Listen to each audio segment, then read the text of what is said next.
সম্পর্কিত সমন্বয় বৈঠকে আপনাদের সকলকে স্বাগত জানাই।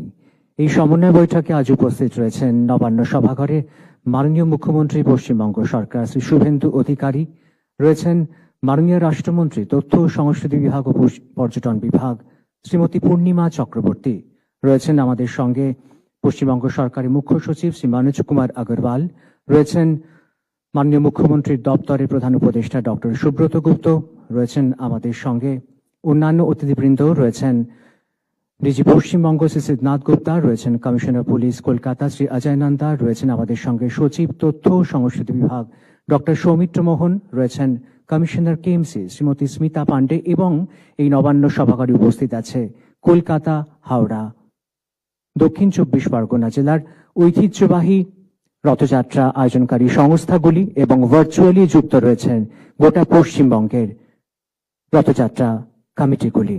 শুরুতেই স্বাগত ভাষণের জন্য অনুরোধ জানাবো মুখ্য সচিব পশ্চিমবঙ্গ সরকার শ্রী মনোজ কুমার আগরওয়ালকে। आज के एखाने उपस्थित माननीय मुख्यमंत्री श्रीयुक्त शुभेंदु अधिकारी महाशय, मैडम मंत्री पूर्णिमा चक्रवर्ती महाशय, मंच उपविष्ट आছেন adviser to honourable chief minister, हमारे principal secretary INC department, DGP CP, उपस्थित सुधीबिंदु। आज के এটা উদ্যোগ, এটা নবীন উদ্যোগ আছে, এটা ফার্স্ট টাইম উদ্যোগ আছে মাননীয় মুখ্যমন্ত্রী নিয়েছেন কি রথযাত্রা উপলক্ষে উনি যে রথযাত্রা কমিটিজ আছে ওনার সঙ্গে বসেছেন, ওনার সঙ্গে উৎসাহ দেবেন অ্যান্ড ওনাকে অ্যাসিওর করবেন কি যত গভর্নমেন্ট সহায়তা আছে উনি দেবেন। রথযাত্রা একটা খুব রিলিজিয়াস ও কালচারাল সিগনিফিকেন্স আছে পশ্চিমবঙ্গে, আর প্রায় আমার 36 বছর চাকরিতে আমি দেখেছি কি পশ্চিমবঙ্গে রথযাত্রা হয়, কলকাতাতে হয়, এলবার্ট রোড থেকে আরম্ভ হয়, বিভিন্ন জেলাতে হয় যেখানে আমরা অংশগ্রহণ করতাম। বাট মাস পার্টিসিপেশন যেটা আছে, যেটা গভর্নমেন্ট যেটা যেখানে প্রোৎসাহন থাকে, গভর্নমেন্ট যেটা সাপোর্ট থাকে, ওরকম ব্যবস্থা ছিল না। এবার প্রথমবার যে আছে নতুন গভর্নমেন্ট আসার পরে মাননীয় মুখ্যমন্ত্রী প্রায় 1 মাস থেকে চেষ্টা করছেন কি আমরা কিরম যে আমাদের শ্রদ্ধালু আছেন ওদের জন্য সব অ্যারেঞ্জমেন্ট করতে পারবো, তাকে যেটা আছে এটা ফেস্টিভ্যাল ফুল গভর্নমেন্ট সাপোর্ট পাবে অ্যান্ড যত লোক আছে ওরা এই অনুষ্ঠানে for the religious and cultural purpose অংশগ্রহণ করতে পারেন without any hindrance, without any obstruction, without any problems. তো মাননীয় মুখ্যমন্ত্রী যে আছেন গোটা স্টেটে রিভিউ করেছেন এটা সব জেলা শাসককে নিয়ে, এসডিওকে নিয়ে, বিডিওকে নিয়ে, যেখানে যেখানে আছে ওসি এসডিও সব যে আছে প্রশাসন আপনাদেরকে হেল্প করবে। ফ্যাসিলিটেশন সেন্টার হবে, শিবির হবে যেখানে জল থাকবে, ওআরএস থাকবে, টেন্ট থাকবে যেখানে আছে, ফার্স্ট এড থাকবে, হেল্প ডেস্ক থাকে, আর বিভিন্ন ডিপার্টমেন্ট মিলিয়ে যেটা আছে যে 57 রথযাত্রা আছে স্টেটে, প্রত্যেক জিনিস যেটা আছে অ্যাডমিনিস্ট্রেশন আপনাদের সবাই সাহায্য করবে। তো আমি ধন্যবাদ জানাচ্ছি মাননীয় মুখ্যমন্ত্রীজিকে যে এটা উদ্যোগ নিয়েছেন, আর আশা করব যেটা আছে কি আমরা প্রত্যেক বছর এরকম অনুষ্ঠান আমরা করব। আর মাননীয় মুখ্যমন্ত্রী একটা আর্থিক সহায়তা দিয়েছেন, আজকে যেটা অনুষ্ঠান মাধ্যমে আর্থিক সহায়তা দিয়েছেন যেটা দেবেন শিবির জন্য, প্রত্যেক শিবির জন্য 1 লাখ টাকা দিয়েছেন। রথযাত্রা কমিটিকে আর্থিক সাহায্য যেমন দুর্গাপূজাতে অন্য অনুষ্ঠানে দেওয়া হয় ওরকম উনি দিচ্ছেন, এটা নতুন অধ্যায় আরম্ভ করছেন পশ্চিমবঙ্গে। তো আমি এটাই বলে সবাইকে অভিনন্দন আর ভালোবাসা জানিয়ে আমরা বক্তব্য শেষ করছি। ধন্যবাদ মুখ্য সচিব পশ্চিমবঙ্গ সরকারকে স্বাগত ভাষণের জন্য। এবার আমরা মাননীয় মুখ্যমন্ত্রীকে তার মূল্যবান বক্তব্য রাখার জন্য অনুরোধ জানাই। নমস্কার, জয় জগন্নাথ। আমি প্রথমেই অভিনন্দন জানাবো আমাদের বিভিন্ন সন্ত সমাজের প্রতিনিধিরা এবং রামকৃষ্ণ মঠ মিশন, ইসকন, ভারত সেবাশ্রম সংঘ সহ যারা আমাদের পরম্পরায় ঐতিহ্য এবং সংস্কৃতির মেলবন্ধন ধরে রাখার ক্ষেত্রে অগ্রণী ভূমিকা নেন, তাদের সকলকে আমি প্রথমে কৃতজ্ঞতা এবং অভিনন্দন জানাবো। আমার সঙ্গে এই রাজ্যের সমস্ত ঐতিহ্যবাহী রথযাত্রা কমিটিগুলি ভার্চুয়ালি যুক্ত হয়েছেন জেলা শাসকদের ব্যবস্থাপনায়। আমি সবাইকে রথযাত্রার প্রাক্কালে আগাম শুভেচ্ছা এবং অভিনন্দন জ্ঞাপন করি। মাননীয় রাষ্ট্রমন্ত্রী তথ্য সংস্কৃতি দপ্তর এবং ট্যুরিজম ডিপার্টমেন্ট শ্রীমতী পূর্ণিমা চক্রবর্তী মহোদয়া আছেন, মাননীয় মুখ্য সচিব শ্রী মনোজ আগরওয়াল মহোদয় সহ আধিকারিক বৃন্দ রয়েছেন, পুলিশ আধিকারিকরা রয়েছেন,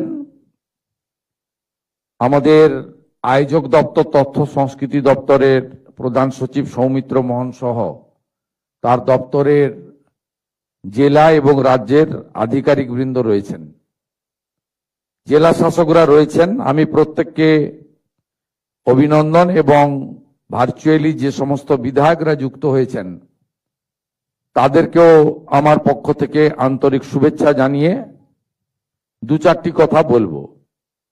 আমাদের মাননীয় প্রধানমন্ত্রী নরেন্দ্র মোদীজি সব সময় বলেন বিকাশ ভি হোগা বিরাসত ভি হোগা, অর্থাৎ আমাদের যে উন্নয়ন একটি চলমান প্রক্রিয়া, কিন্তু আমাদের সংস্কৃতি এবং ঐতিহ্য, এই ঐতিহ্যকে ধরে রাখা, তাকে এগিয়ে নিয়ে যাওয়া, এটাও সরকারের কর্তব্যের মধ্যে পড়ে। স্বাভাবিকভাবে এই পশ্চিমবঙ্গ শুধুমাত্র সাংস্কৃতিক রাজধানী ভারতবর্ষের একটা সময় ছিল তা নয়, পশ্চিমবঙ্গ আধ্যাত্মিক আন্দোলনের একটি বড় ভূমি।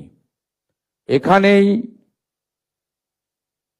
ঠাকুর শ্রী শ্রী রামকৃষ্ণ দেব সহ প্রভু শ্রী চৈতন্য দেব, তারা এখানে আধ্যাত্মিক আন্দোলনের সূচনা করেছেন।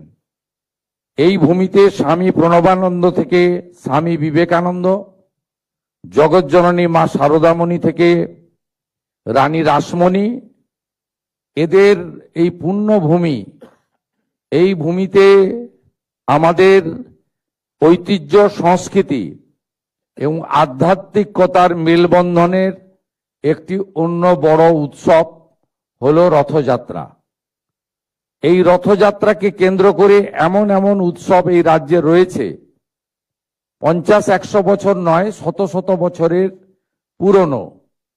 মহিষাদলের রথযাত্রা বলুন, মাহেশের রথযাত্রা বলুন, এমন অনেক রথযাত্রা রয়েছে, কোচবিহার থেকে কাকদ্বীপ, দার্জিলিং থেকে দীঘা, যারা আমাদের ঐতিহ্য, পরম্পরা, আধ্যাত্মিকতা এবং আনন্দের মিলন ক্ষেত্রের রূপ নেয়।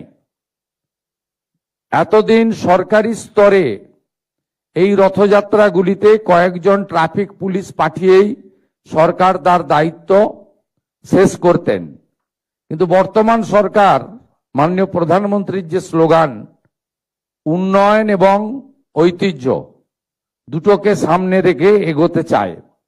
তাই আমরা এবারের রথযাত্রায় সরকারিভাবে আমরা সক্রিয়ভাবে অংশগ্রহণের সিদ্ধান্ত নিয়েছি। মুখ্যমন্ত্রীর সাথে সাথে আমার হাতে তথ্য সংস্কৃতি দপ্তর রয়েছে। এই দপ্তরের মাধ্যমে আমরা পশ্চিমবঙ্গের 75টি ঐতিহ্যবাহী রথযাত্রার যে মেলা হয়, মিলন উৎসব হয়, সেখানে আমরা সেবা কেন্দ্র স্থাপন করার সিদ্ধান্ত নিয়েছি। তথ্য সংস্কৃতি দপ্তরের পরিচালনায় এই সেবা কেন্দ্রগুলিতে পুণ্যার্থী এবং যে সমস্ত দর্শকরা আসবেন, ভক্তমণ্ডলীকে ন্যূনতম পরিষেবা প্রদান করা হবে রাজ্যের 75টি জায়গায়। এতে পুরসভা, জেলা প্রশাসন, জেলা পুলিশ এবং সংশ্লিষ্ট রথযাত্রা কমিটিকে যুক্ত করে আমরা করছি। আমরা যে সমস্ত রথযাত্রাগুলি দশকের পর দশক ধরে হয়, প্রাথমিকভাবে এমন প্রায় 60টি রথযাত্রা কমিটিকে আমরা 5 লক্ষ টাকা করে সরকারি সহায়তা আজকে প্রদান করব। এটি আমাদের অংশগ্রহণ। এক্ষেত্রে প্রথম বছর তালিকা তৈরিতে কোনো যদি ত্রুটি থেকে থাকে আপনারা ক্ষমা সুন্দর দৃষ্টিতে দেখবেন। আগামী দিনে তথ্য আপনারা যদি তথ্য সংস্কৃতি দপ্তরের আধিকারিক তথা জেলা শাসকদেরকে জানান, আগামী দিনে আমরা ত্রুটিপূর্ণ তালিকা তৈরি করার চেষ্টা করব। কিন্তু এটি একটি শুরু, এটা অনেক দূর যাবে। আজকে যে বৃক্ষটি রোপিত হলো রথযাত্রাকে কেন্দ্র করে, আগামী দিনে সেটা ময়ূরীয় পরিণত হবে। এটাকে একটি ঐতিহ্য এবং উৎসবে আমরা পরিণত করার চেষ্টা করব ধীরে ধীরে। আপনাদের আমি যে সমস্ত ঐতিহ্যবাহী রথযাত্রা কমিটি আজকে সরকারের এই সামান্য যোগদানে কিছুটা উপকৃত হলেন, তাদেরকে আমি বলবো যে পুরনো ঐতিহ্যবাহী রথগুলো রক্ষণাবেক্ষণ সংস্কারের প্রয়োজন রয়েছে। সেই কাজে আপনারা এই সামান্য অর্থ ব্যয় করবেন, এটা আমি আশা করব। অনেক জায়গায় বিশেষ করে কাঠের নির্মিত রথগুলিতে সংরক্ষণের প্রয়োজন রয়েছে, আমি দুটি একটি জায়গা থেকে খবর পাই, অতএব সেটাতে আপনারা করবেন। ভবিষ্যতেও সরকার এই ক্ষেত্রে তার হস্ত প্রসারিত করবে। এবারের বাজেটে আমরা তীর্থক্ষেত্র সার্কিট নামে একটি ব্যবস্থা রেখেছি। আমাদের ঐতিহ্যশালী মঠ মন্দির ইত্যাদি সংস্কার এবং মুর্শিদাবাদের কিরিটেশ্বরী সহ অনেকগুলি প্রাচীন মন্দির যার পুরনো ঐতিহ্য এবং ইতিহাস রয়েছে, তাদের পুনর্সংস্কার এবং হেরিটেজের আওতায় আনার ক্ষেত্রে আমরা উদ্যোগ গ্রহণ করেছি। এক্ষেত্রেও আগামী দিনে পশ্চিমবঙ্গে এই তীর্থক্ষেত্র সার্কিটের ক্ষেত্রে গুরুত্বপূর্ণ কাজ হবে আগামী 2 বছর ধরে। এর জন্য প্রাথমিকভাবে এই বর্ষে 1000 কোটি টাকা আমরা ধর্মীয় স্থানগুলিকে রক্ষণাবেক্ষণ, সংরক্ষণ, উন্নতি করার জন্য 1000 কোটি টাকা আমরা বরাদ্দ করেছি। আমরা ভারত সেবাশ্রম সংঘের হসপিটালগুলিকে আয়ুষ্মান ভারতের এনলিস্টের মধ্যে অন্তর্ভুক্ত করেছি। আমরা রামকৃষ্ণ মঠ ও মিশন পরিচালিত বিভিন্ন বিদ্যালয়, বিশ্ববিদ্যালয়, কৃষি বিদ্যালয়, তাদের যে কিছু প্রস্তাব ছিল সেই প্রস্তাব আমরা গ্রহণ করেছি।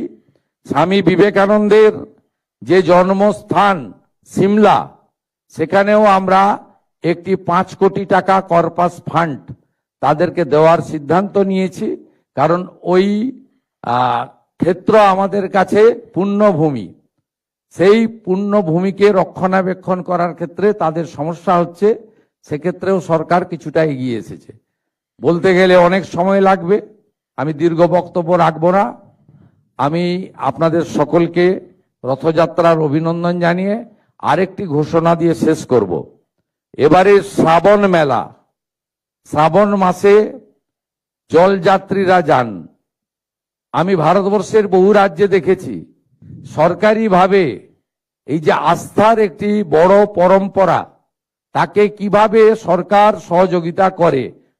আমরা এতদিন ধরে এই রাজ্য বঞ্চিত ছিল। আমরা এবারে শেওড়াফুলি থেকে তারকেশ্বর যাওয়ার পথে প্রতি 5 কিলোমিটার অন্তর অন্তর সেবা কেন্দ্র স্থাপন করছে সরকার, এবং তারকেশ্বর ধামে আমরা প্রায় 15 কোটি টাকার কাজ করছি ওখানে আমাদের বাবা ধামকে সাজানোর জন্য।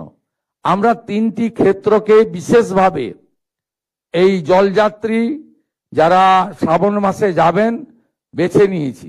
একটি জলপাইগুড়ি জলপেশ মন্দিরকে কেন্দ্র করে, একটি ভুটান সীমান্তে আমাদের জয়ন্তী এলাকাতে, আর একটি তারকেশ্বরে।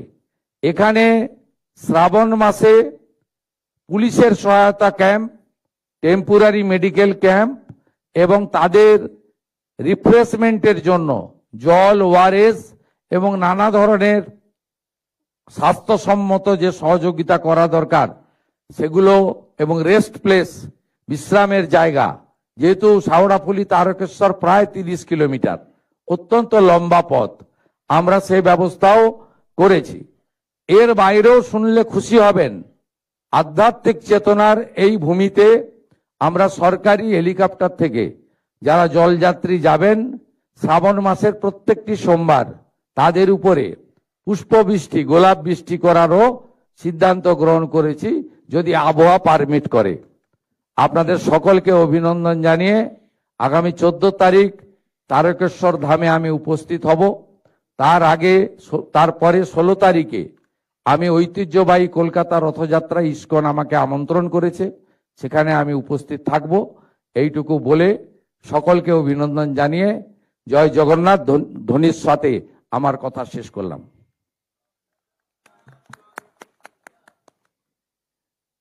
মাননীয় মুখ্যমন্ত্রীকে তার বক্তব্যের জন্য ধন্যবাদ জানাই। এবার রাজ্য সরকারের তরফে আমার আরেকটা বিষয় ছেড়ে গেছি, আমাদের ফরেস্ট সেক্রেটারি ফরেস্ট মিনিস্টার আছেন। এই ঐতিহ্যশালী রথযাত্রা যেখানে হবে, আপনারা যদি সাপলিং অর্থাৎ গাছের চারা বিতরণের ক্যাম্প করতে পারেন খুব সুবিধা হয়। ফরেস্ট মিনিস্টার আছেন না, ফরেস্ট সেক্রেটারি আছেন মনীষ জৈন। আপনারা এই যে আমাদের 75টি বড় রথযাত্রা উৎসবে সরকারিভাবে ক্যাম্প করছে, আপনি সৌমিত্র মোহন মহোদয় মানে প্রধান সচিবের সঙ্গে কথা বলে ওখান থেকে যদি জনসাধারণের উদ্দেশ্যে কিছু চারা বিতরণ করেন, শুধু ইউসি চারা দেবেন না, ইউসি চারাটা দেবেন না, ওটা মাটির পক্ষে ক্ষতিকারক। ফল গাছের চারা বিতরণে উৎসাহিত করুন এবং সমুদ্র তীরবর্তী এলাকার মেলাগুলিতে নারকেল গাছের চারা বেশি করে বিতরণ করুন, যেখানে বেশি বজ্রপাত হয়। ব্যাপকভাবে করুন। আমরা তো 7,20,00,000 গাছ লাগাবো ঠিক করেছি। আগামীকাল আমাদের অরণ্য সপ্তাহ শুরু হবে।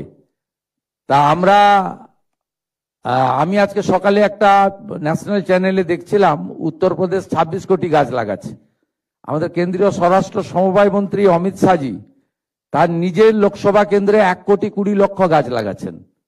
তা এত বড় রাজ্য, আমরাও এক্ষেত্রে অন্তত উত্তরপ্রদেশের সঙ্গে প্রতিযোগিতা করতে পারি। ঠিক আছে স্যার, ইনফ্যাক্ট আমরা আপনাদের দেশে এইবার আমরা 7,50,00,000 গাছ লাগাবার জন্য প্ল্যানিং করে ফেলেছি স্যার। আর এই অ্যাওয়ারনেস আপনাকে কেন্দ্র করে স্যার 2,80,000 গাছগুলো 2,80,00,000 গাছগুলো স্যার আমরা in the mean time planning করে ফেলেছি, এরিয়াগুলো আইডেন্টিফাইড করে নিয়েছি স্যার। আর এছাড়া স্যার আপনি যেটা আজকে নির্দেশ দিলেন সৌমিত্র মোহন সেন কথা বলে 75 যেখানে হচ্ছে সুন্দরপুরে আমরা ওখানে মানে আমাদের হর্টিকালচার ফুড ওরিয়েন্টেড কোকোনাট ভিত্তিক গাছগুলো বিল করার উদ্যোগ নিয়ে নেবো স্যার। আপনাকে আর কেএমসি কমিশনারকে আমি বিশেষভাবে বলবো, আমার ভবানীপুর বিধানসভা কেন্দ্র, সেখানে একটা বড় লক্ষ্যমাত্রা নিয়ে গাছ বিতরণের দায়িত্ব আপনাদের দুজনকে নিতে হবে। একদিন বলবেন, আমি লঞ্চিং করে দিয়ে আসবো।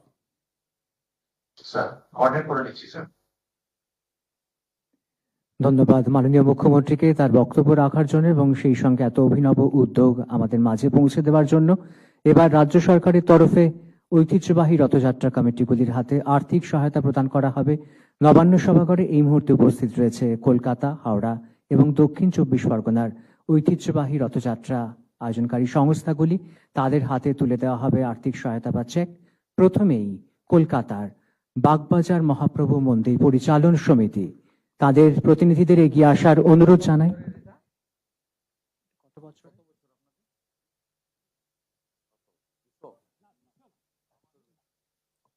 শতাধিক প্রাচীন এই রথযাত্রা কমিটি বাগবাজার মহাপ্রভু মন্দির পরিচালন সমিতির হাতে তুলে দেওয়া হলো আর্থিক সাহায্য রাজ্য সরকারের তরফে।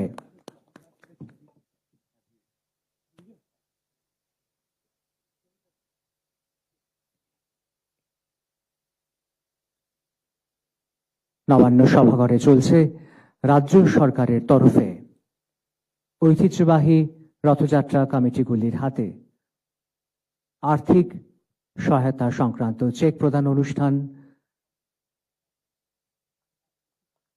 শতাধিক প্রাচীন, শতবর্ষ প্রাচীন বাগবাজার মহাপ্রভু মন্দির পরিচালন সমিতির হাতে তুলে দেওয়া হয়েছে এই চেক। এরপর ইসকন কলকাতার প্রতিনিধিদের এগিয়ে আসার জন্য অনুরোধ জানাই। তাদের হাতে তুলে দেওয়া হবে রাজ্য সরকারের তরফে 5 লক্ষ টাকার চেক।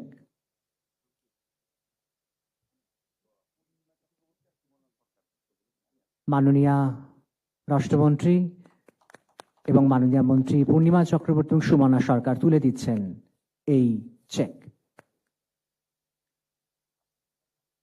এরপর শ্রী জগন্নাথ সেবা সমিতির প্রতিনিধিদের এগিয়ে আসার জন্য অনুরোধ জানাই।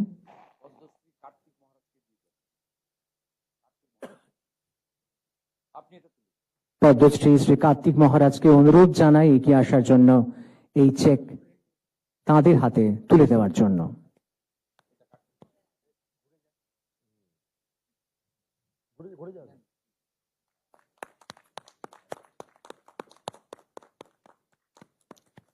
এরপর ভারত সেবাশ্রম সংঘ।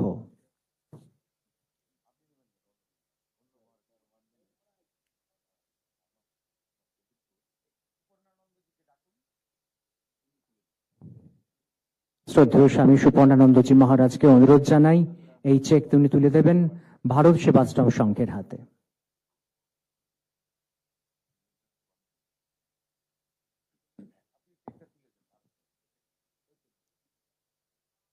রাজ্য সরকারের তরফে তুলে দেওয়া হচ্ছে এই আর্থিক সহায়তা।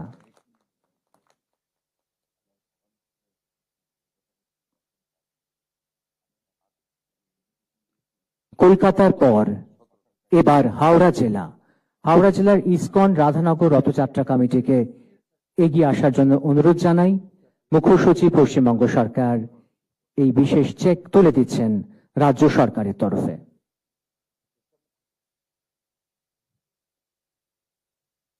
হাওড়া জেলার প্রতিনিধি ইসকন রাধানগর রথযাত্রা কমিটি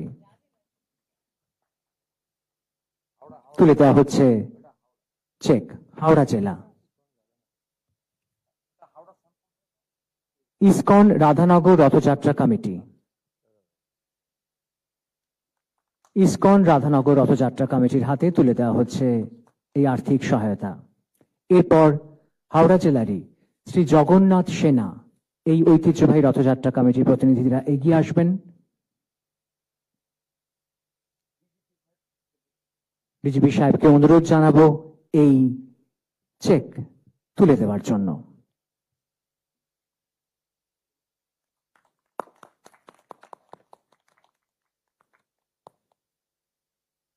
হাওড়া জেলার পর এবার দক্ষিণ চব্বিশ পরগনা। দক্ষিণ চব্বিশ পরগনার ইসকন গঙ্গাসাগর বা সাগরের প্রতিনিধিদের এগিয়ে আসার জন্য অনুরোধ জানাই। প্রধান উপদেষ্টা ডক্টর সুব্রত গুপ্তকে অনুরোধ জানাই এই চেক তুলে দেওয়ার জন্য। দক্ষিণ চব্বিশ পরগনা জেলার ঐতিহ্যবাহী রথযাত্রা কমিটি ইসকন গঙ্গাসাগর।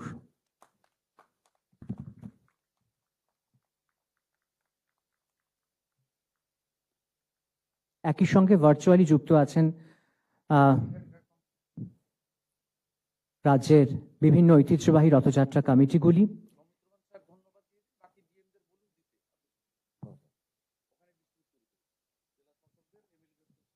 ধন্যবাদ স্যার। আমাদের যে চেক বিতরণ অনুষ্ঠান ছিল এখানে কলকাতায় নবান্ন সভাগারে, সেটা এখন শেষ হলো। এখন আমি জেলা শাসক উদ্দেশ্যে অনুরোধ করব যে তারা জেলা থেকে যে আমাদের রথযাত্রা সমিতিগুলো বাছাই করা হয়েছে তাদের তারা চেক প্রদান করবেন। আমরা একটু ভার্চুয়ালি দেখতে চাইছি, দেখতে পাচ্ছিও। প্রথমে বীরভূম জেলা, আমরা একটু দেখতে চাই বীরভূম জেলায় তুলে দেওয়া হচ্ছে চেক ঐতিহ্যবাহী রথযাত্রা কমিটিগুলির হাতে। প্রথমে বীরভূম জেলা, আমরা বীরভূম জেলার ছবিটি দেখতে চাই। দেখা যাচ্ছে স্ক্রিনে বীরভূম জেলার ছবি। জেলা শাসকরা দিচ্ছেন, সঙ্গে অনুরোধ জানাই জেলা পুলিশ সুপার এবং মাননীয় বিধায়কগণ একই সঙ্গে এই চেক আপনারা তুলে দেবেন প্রতিটি জেলার ক্ষেত্রে। এই মুহূর্তে বীরভূম জেলার ছবি। মুর্শিদাবাদ জেলায় চলে যাব এবার। মুর্শিদাবাদ জেলার ছবি আমরা দেখব। সেখানেও একইভাবে আজ তুলে দেওয়া হচ্ছে আর্থিক সহায়তা। মুর্শিদাবাদ জেলার জেলা শাসক, পুলিশ সুপার এবং সেই সঙ্গে মাননীয় বিধায়কগণ এবং জনপ্রতিনিধিগণ আছেন, তারা তুলে দেবেন এই চেক। দেখা যাচ্ছে মুর্শিদাবাদ জেলার ছবি। সকলে করতালি দিয়ে আমরা এই মুহূর্তকে স্বাক্ষর করব। এরপরে মালদা জেলায় আমরা চলে যাব। মালদা জেলার ছবিটি আমরা দেখতে চাই, যেখানে চলছে এই মুহূর্তে আর্থিক সহায়তা প্রদান অনুষ্ঠান। মালদা জেলা আমরা দেখতে পাচ্ছি স্ক্রিনে মালদা জেলা, যেখানে চেক বিতরণ চলছে। উত্তর দিনাজপুরে এবার আমরা যাব। মালদা জেলার পর উত্তর দিনাজপুর। সেখানেও একইভাবে চলছে চেক বিলি। আর্থিক সহায়তা প্রদান করা হচ্ছে রাজ্য সরকারের তরফে ঐতিহ্যবাহী রথযাত্রা কমিটিগুলির হাতে।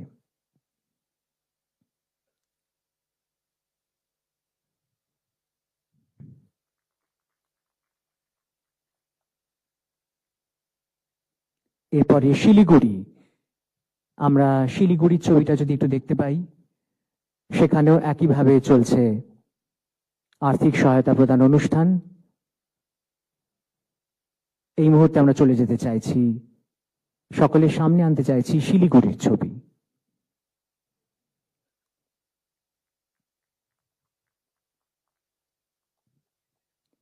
এবার হুগলি জেলা, রথযাত্রার জন্য বিখ্যাত যে জেলা, হুগলি জেলার ছবি আমরা দেখব। সেখানেও শুরু হচ্ছে আর্থিক সহায়তা প্রদান অনুষ্ঠান। রথযাত্রার ঐতিহ্যবাহী কমিটিগুলির হাতে তুলে দেওয়া হচ্ছে চেক। জেলা শাসক সহ শীর্ষস্থানীয় আধিকারিক বৃন্দ, জনপ্রতিনিধিগণ রয়েছেন, তুলে দেওয়া হচ্ছে চেক। হুগলি জেলা।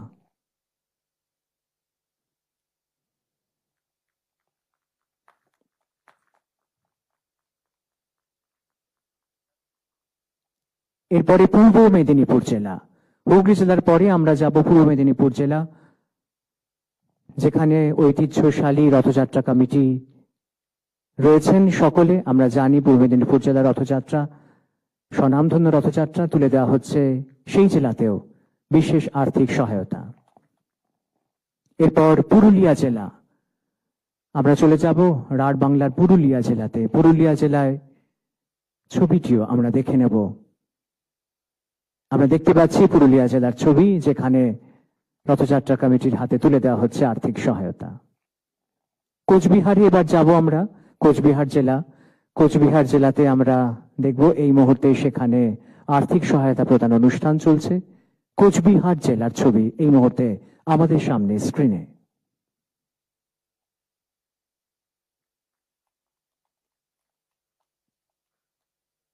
জলপাইগুড়ি, জলপাইগুড়ির দিকে আমরা এগিয়ে যাব ধীরে ধীরে।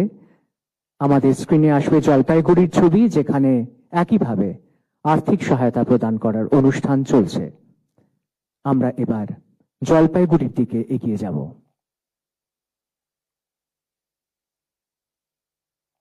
জলপাইগুড়ি জেলা, সেখানে চলছে আর্থিক সহায়তা প্রদান অনুষ্ঠান। পশ্চিম বর্ধমান, জলপাইগুড়ির পর পশ্চিম বর্ধমান, ঐতিহ্যবাহী রথযাত্রা কমিটিগুলির হাতে তুলে দেওয়া হবে সেখানে আর্থিক সহায়তা। দেখতে পাচ্ছেন পশ্চিম বর্ধমানের ছবি, উপস্থিত রথযাত্রা কমিটির হাতে তুলে দেওয়া হচ্ছে রাজ্য সরকারের তরফে আর্থিক সহায়তা। ঝাড়গ্রাম, ঝাড়গ্রাম জেলার ছবি আমরা দেখব এবার। পশ্চিম বর্ধমানের পর আমরা আসবো ঝাড়গ্রামে। ঝাড়গ্রাম জেলার ছবি আমরা দেখতে পাচ্ছি, রয়েছেন জেলা শাসক, পুলিশ সুপার এবং সেই সঙ্গে সম্মানীয় জনপ্রতিনিধিগণ। তুলে দেওয়া হচ্ছে চেক ঐতিহ্যবাহী রথযাত্রা কমিটির হাতে। এখন আমরা জেলা শাসকদের অনুরোধ করব, এখন তারা যারা যারা রথযাত্রা কমিটি আছেন তাদেরকে মাননীয় বিধায়ক এসপি সিপি সাহেবের উপস্থিতিতে চেক প্রদান করবেন। আর অনুষ্ঠানটা সেই অনুযায়ী তাদের যা সাহায্য করার প্রয়োজন আছে, আমাদের সেবা শিবির করার প্রয়োজন আছে, সেটা তারা আপনারা রীতিমতন করবেন। অনেক ধন্যবাদ স্যার। এই সহকারে আমরা আজকের এই আমাদের রথযাত্রা সম্পর্কে যে অনুষ্ঠান আমরা এখানে শেষ করছি। অনেক